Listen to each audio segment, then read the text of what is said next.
یہ ہفتہ وار بائبل کا درسی واز Plainfield Christian Science Church Independent کی جانب سے ہے جو نیو جرسی امریکہ میں واقع ہے۔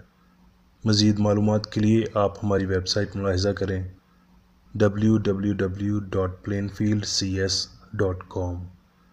یہ سبق 28 اپریل 2019 بروز اتوار ہفتہ کے اختتام پر آپ کی مطالعہ کی غرض سے تیار کیا گیا ہے۔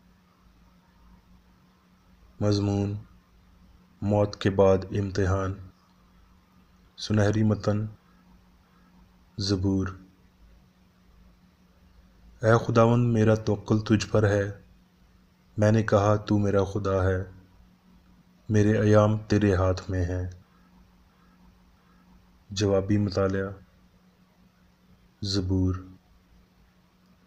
خداوند میرا چوپان ہے، مجھے کمی نہ ہوگی، وہ مجھے ہری ہری چراگاہوں میں بٹھاتا ہے، وہ مجھے راحت کے چشموں کے پاس لے جاتا ہے، وہ میری جان کو بحال کرتا ہے، وہ مجھے اپنے نام کی خاطر صداقت کی راہوں پر لے چلتا ہے۔ بلکہ خواہ موت کے سایہ کی وادی میں سے میرا گزر ہو، میں کسی بلا سے نہ ڈروں گا، کیونکہ تو میرے ساتھ ہے، تیرے عصا اور تیری لاٹھی سے مجھے تسلی ہے۔ تو میرے دشمنوں کے روبرو میرے آگے دسترخوان بچھاتا ہے، تو نے میرے سر پر تیل ملا ہے، میرا پیالہ لبریز ہوتا ہے۔ یقیناً بھلائی اور رحمت عمر بھر میرے ساتھ ساتھ رہیں گی، اور میں ہمیشہ خداوند کے گھر میں سکونت کروں گا۔ درسی واز بائبل میں سے۔ زبور۔ میں خداوند سے محبت رکھتا ہوں، کیونکہ اس نے میری فریاد سنی اور میری منت سنی ہے۔ چونکہ اس نے میری طرف کان لگایا، اس لیے میں عمر بھر اس سے دعا کروں گا۔ موت کی رسیوں نے مجھے جکڑ لیا، اور پاتال کے درد مجھ پر آ پڑے۔ میں دکھ اور غم میں گرفتار ہوا۔ تب میں نے خداوند سے دعا کی کہ اے خداوند، میں تیری منت کرتا ہوں، میری جان کو رہائی بخش۔ خداوند صادق اور کریم ہے، ہمارا خدا رحیم ہے۔ خداوند سادہ لوگوں کی حفاظت کرتا ہے۔ میں پست ہو گیا تھا، اسی نے بچا لیا۔ اے میری جان، پھر مطمئن ہو، کیونکہ خداوند نے تجھ پر احسان کیا ہے۔ اس لیے کہ تو نے میری جان کو موت سے، میری آنکھوں کو آنسو بہانے سے اور میرے پاؤں کو پھسلنے سے بچایا ہے۔ میں زندوں کی زمین میں خداوند کے حضور چلتا رہوں گا۔ پیدائش۔ اور وہ دونوں فرشتے شام کو سدوم میں آئے، اور لوط سدوم کے پھاٹک پر بیٹھا تھا، اور لوط ان کو دیکھ کر ان کے استقبال کے لیے اٹھا اور زمین تک جھکا اور کہا، اے میرے خداوند، اپنے خادم کے گھر تشریف لے چلیے اور رات بھر آرام کیجیے اور اپنے پاؤں دھوئیے اور صبح اٹھ کر اپنی راہ لیجیے۔ اور انہوں نے کہا، نہیں، ہم چوک ہی میں رات کاٹ لیں گے۔ تب ان مردوں نے لوط سے کہا، کیا یہاں تیرا اور کوئی ہے؟ داماد اور اپنے بیٹوں اور بیٹیوں اور جو کوئی تیرا اس شہر میں ہو، سب کو اس مقام سے باہر نکال لے، کیونکہ ہم اس مقام کو نیست کریں گے، اس لیے کہ ان کا شور خداوند کے حضور بہت بلند ہوا ہے، اور خداوند نے اسے نیست کرنے کو ہمیں بھیجا ہے۔ تب لوط نے باہر جا کر اپنے دامادوں سے، جنہوں نے اس کی بیٹیاں بیاہی تھیں، باتیں کی اور کہا کہ اٹھو اور اس مقام سے نکلو، کیونکہ خداوند اس شہر کو نیست کرے گا۔ لیکن وہ اپنے دامادوں کی نظر میں مضحک سا معلوم ہوا۔ جب صبح ہوئی تو فرشتوں نے لوط سے جلدی کرائی اور کہا کہ اٹھ، اپنی بیوی اور اپنی دونوں بیٹیوں کو جو یہاں ہیں لے جا، ایسا نہ ہو کہ تو بھی اس شہر کی بدی میں گرفتار ہو کر ہلاک ہو جائے۔ مگر اس نے دیر لگائی تو ان مردوں نے اس کا اور اس کی بیوی اور اس کی دونوں بیٹیوں کا ہاتھ پکڑا، کیونکہ خداوند کی مہربانی اس پر ہوئی، اور اس سے نکال کر شہر سے باہر کر دیا۔ اور یوں ہوا کہ جب وہ ان کو باہر نکال لائے تو اس نے کہا، اپنی جان بچانے کو بھاگ، نہ تو پیچھے مڑ کر دیکھنا، نہ کہیں میدان میں ٹھہرنا، اس پہاڑ کو چلا جا، تا نہ ہو کہ تو ہلاک ہو جائے۔ مگر اس کی بیوی نے اس کے پیچھے سے مڑ کر دیکھا، اور وہ نمک کا ستون بن گئی۔ اور لوط زغر سے نکل کر پہاڑ پر جا بسا، اور اس کی دونوں بیٹیاں اس کے ساتھ تھیں، کیونکہ اسے زغر میں بستے ڈر لگا، اور وہ اور اس کی دونوں بیٹیاں ایک غار میں رہنے لگے۔ امثال: سارے دل سے خداوند پر توکل کر اور اپنے فہم پر تکیہ نہ کر، اپنی سب راہوں میں اس کو پہچان اور وہ تیری رہنمائی کرے گا۔ تو اپنی ہی نگاہ میں دانش مند نہ بن، خداوند سے ڈر اور بدی سے کنارہ کر، یہ تیری ناف کی صحت اور تیری ہڈیوں کی تازگی ہوگی۔ اے میرے بیٹے، دانائی اور تمیز کی حفاظت کر، ان کو اپنی آنکھوں سے اوجھل نہ ہونے دے، یوں وہ تیری جان کی حیات اور تیرے گلے کی زینت ہوں گی۔ تب تو بے کھٹکے اپنے راستے پر چلے گا اور تیرے پاؤں کو ٹھیس نہ لگے گی۔ جب تو لیٹے گا تو خوف نہ کھائے گا، بلکہ تو لیٹ جائے گا اور تیری نیند میٹھی ہوگی۔ ناگہانی دہشت سے خوف نہ کھانا، اور نہ شریروں کی ہلاکت سے جب وہ آئے، کیونکہ خداوند تیرا سہارا ہوگا اور تیرے پاؤں کو پھنس جانے سے محفوظ رکھے گا۔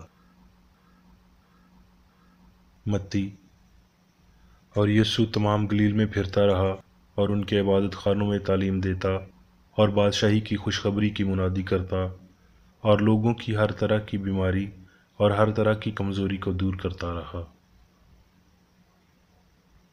لوکا: جب وہ شہر کے پھاٹک کے نزدیک پہنچا تو دیکھو، ایک مردہ کو باہر لیے جاتے تھے۔ وہ اپنی ماں کا اکلوتا بیٹا تھا، اور وہ بیوہ تھی، اور شہر کے بتیرے لوگ اس کے ساتھ تھے۔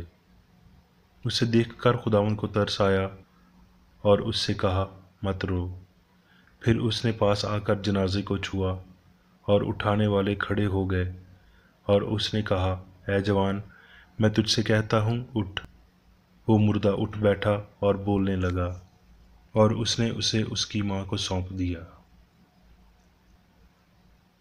یوحنا: میں تم سے سچ کہتا ہوں کہ جو کوئی میرا کلام سنتا ہے اور میرے بھیجنے والے کا یقین کرتا ہے، ہمیشہ کی زندگی اس کی ہے، اور اس پر سزا کا حکم نہیں ہوتا، بلکہ وہ موت سے نکل کر زندگی میں داخل ہو گیا ہے۔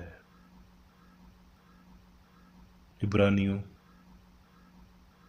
اس لیے جو باتیں ہم نے سنی ان پر اور بھی دل لگا کر غور کرنا چاہیے، تاکہ بہہ کر ان سے دور نہ ہو جائیں، کیونکہ جو کلام فرشتوں کی معرفت فرمایا گیا تھا، جب وہ قائم رہا اور ہر قصور اور نافرمانی کا ٹھیک ٹھیک بدلہ ملا، تو اتنی بڑی نجات سے غافل رہ کر ہم کیوں کر بچ سکتے ہیں، جس کا بیان پہلے خداوند کے وسیلہ سے ہوا اور سننے والوں سے ہمیں پایا ثبوت کو پہنچا۔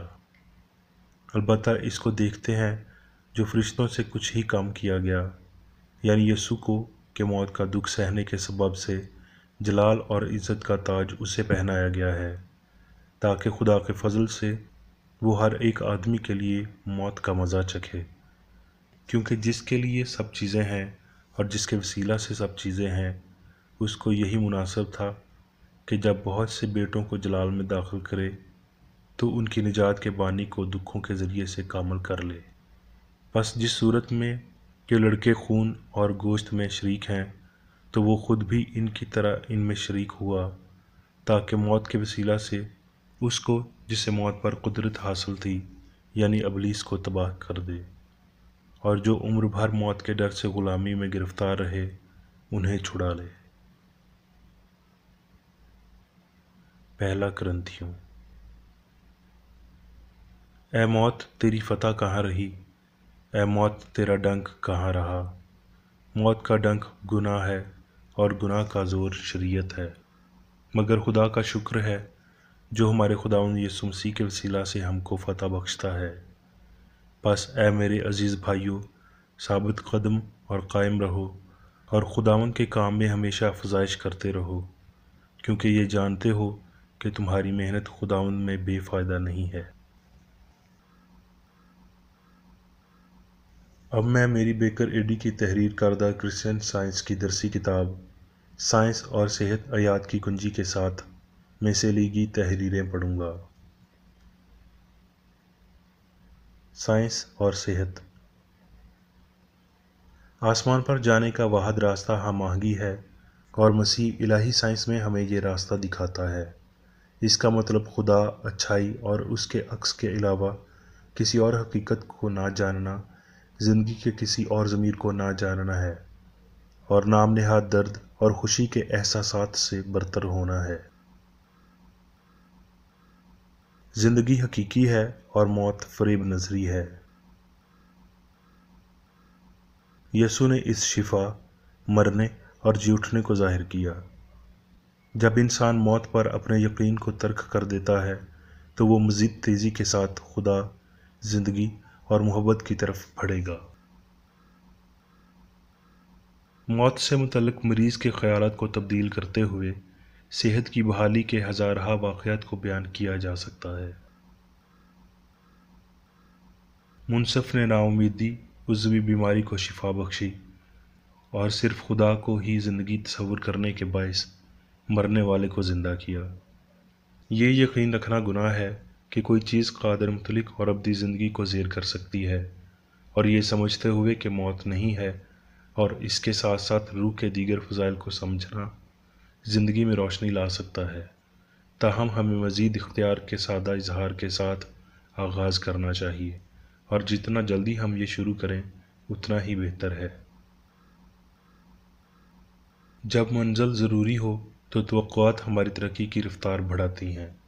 سچائی کے لیے جدوجہد کسی شخص کو مضبوط بناتی ہے، نہ کہ کمزور، آرام فراہم کرتی ہے، نہ کہ تھکاوٹ۔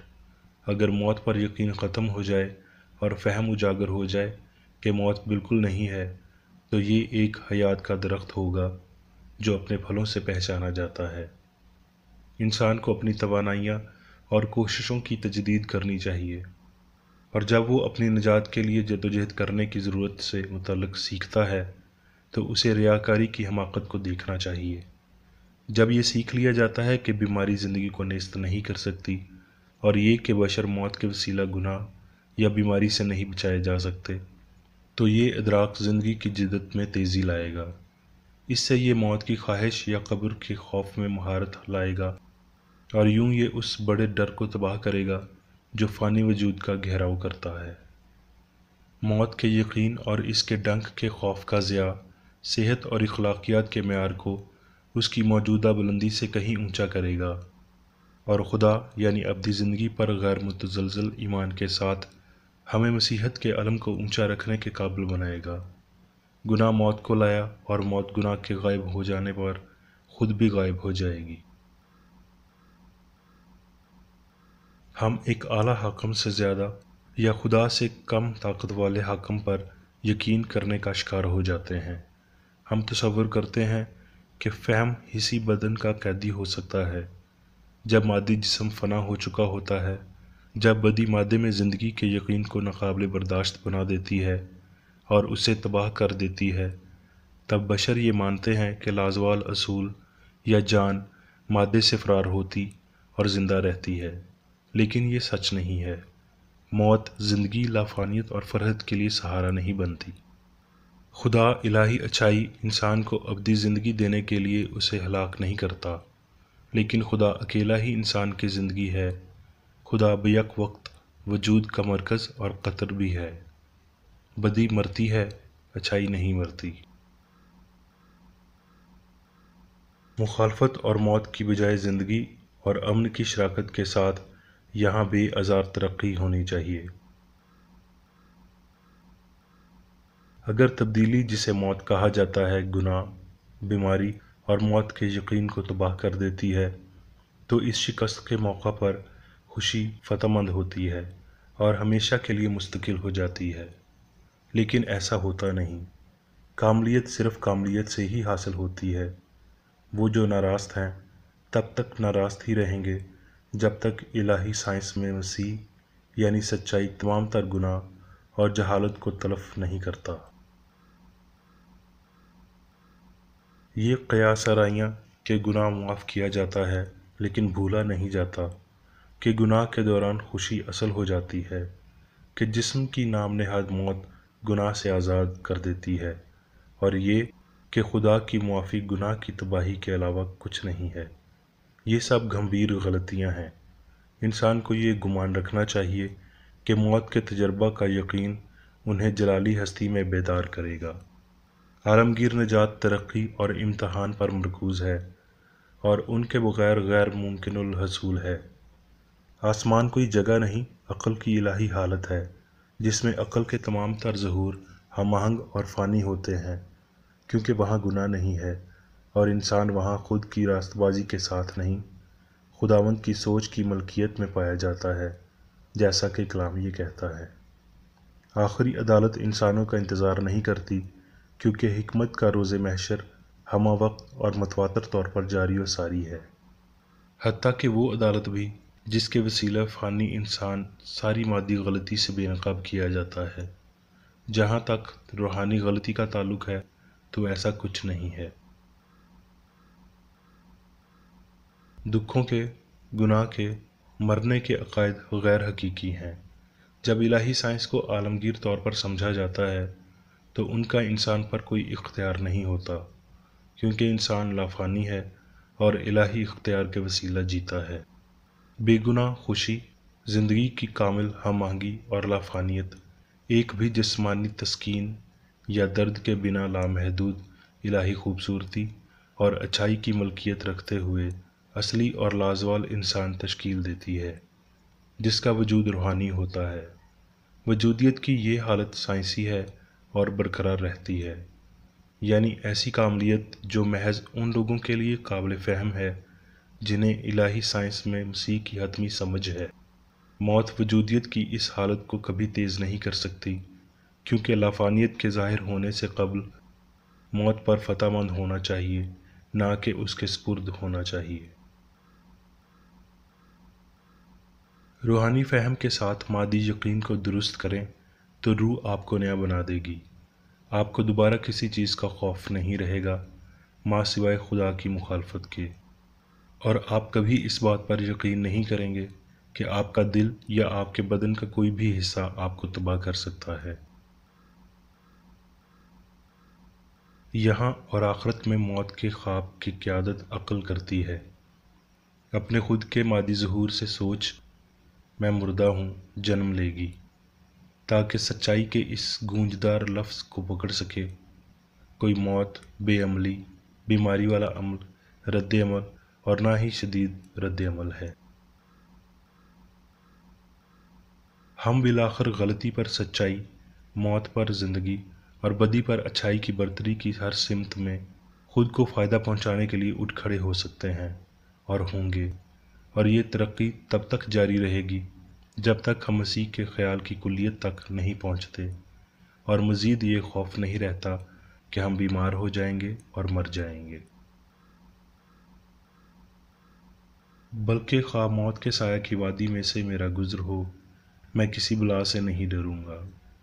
زبور۔ اگرچہ بشری سوچ کے مطابق رستہ تاریک ہے، تاہم الہی حیاتی اور محبت اسے روشن کرتی ہے، اور بشری تصور کی بد امنی، موت کے خوف اور غلطی کی فرضی حقیقت کو نیست کرتی ہے۔ کرسچن سائنس حواس کی مخالفت کرتے ہوئے وادی کو گلاب کی مانند پھوٹنے اور کھلنے کے لیے تیار کرتی ہے۔ اب میں میری بیکر ایڈی کی جانب سے چرچ مینول میں دیے گئے روزانہ کے 3 فرائض پڑھوں گا۔ روزمرہ کی دعا۔ اس چرچ کے ہر رکن کا یہ فرض ہے کہ ہر روز یہ دعا کرے: تیری بادشاہی آئے، الہی حق، زندگی اور محبت کی سلطنت مجھ میں قائم ہو، اور سب گناہ مجھ سے خارج ہو جائیں، اور تیرا کلام سب انسانوں کی محبت کو وافر کرے اور ان پر حکومت کرے۔ مقاصد اور اعمال کا ایک اصول۔ نہ کوئی مخالفت، نہ ہی کوئی محض ذاتی وابستگی مادری چرچ کے کسی رکن کے مقاصد یا اعمال پر اثر انداز ہونے چاہیے۔ سائنس میں صرف الہی محبت حکومت کرتی ہے، اور ایک مسیحی سائنسدان گناہ کو رد کرنے سے، حقیقی بھائی چارے، خیرات پسندی اور معافی سے محبت کی شیریں آسائشوں کی عکاسی کرتا ہے۔ اس چرچ کے تمام اراکین کو سب گناہوں سے، غلط قسم کی پیشن گوئیوں، منصفیوں، مذمتوں، اصلاحوں، غلط تاثرات کو لینے اور غلط متاثر ہونے سے آزاد رہنے کے لیے روزانہ خیال رکھنا چاہیے اور دعا کرنی چاہیے۔ فرض کے لیے چوکسی۔ اس چرچ کے ہر رکن کا یہ فرض ہے کہ وہ ہر روز جارحانہ ذہنی آرا کے خلاف خود کو تیار رکھے اور خدا اور اپنے قائد اور انسانوں کے لیے اپنے فرائض کو نہ کبھی بھولے اور نہ کبھی نظر انداز کرے۔ اس کے کاموں کے باعث اس کا انصاف ہوگا، وہ بے قصور یا قصوروار ہوگا۔